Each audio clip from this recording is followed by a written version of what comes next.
Here's a detailed analysis of the game. Opening phase. The game begins with Fabiano Caruana opting for the e4 opening, which Alexei Serrana meets with the Sicilian defense, a popular choice known for its sharp and complex positions. The early moves follow the open Sicilian structure, with white establishing control in the center with d4 and black countering with .cxd4 and nf6.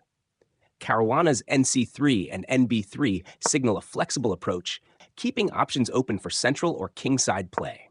Black's response with a6 and e5 solidifies his central control while preparing to challenge white's pieces.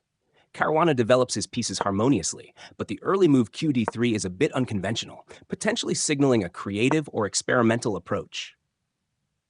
Middle game. As the middle game unfolds, both players maneuver cautiously. Serrana quickly castles and develops his pieces toward the center and queenside. White's pawn advance with a4 is met by b6 from black, setting up a tense battle for the control of key squares.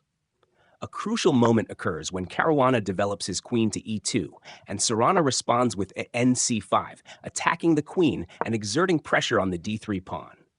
Both players are building up for a tactical battle, but black's position looks slightly more harmonious, especially with the knight well placed on c5 and the possibility of attacking white's center.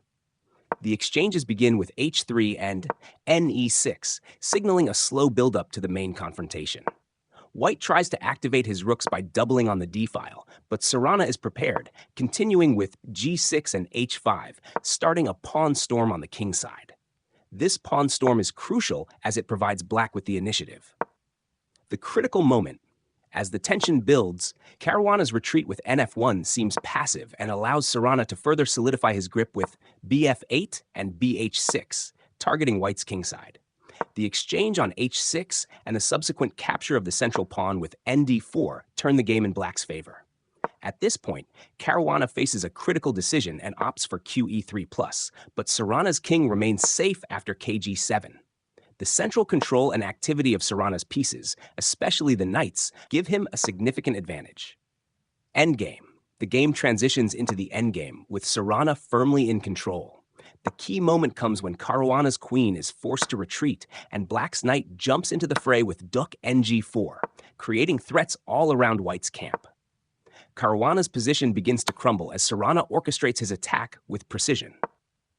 The decisive mistake comes when Caruana allows Serrana to execute a series of moves that eliminate white's last defenses. The exchanges simplify into a winning position for black, and Caruana's position deteriorates quickly.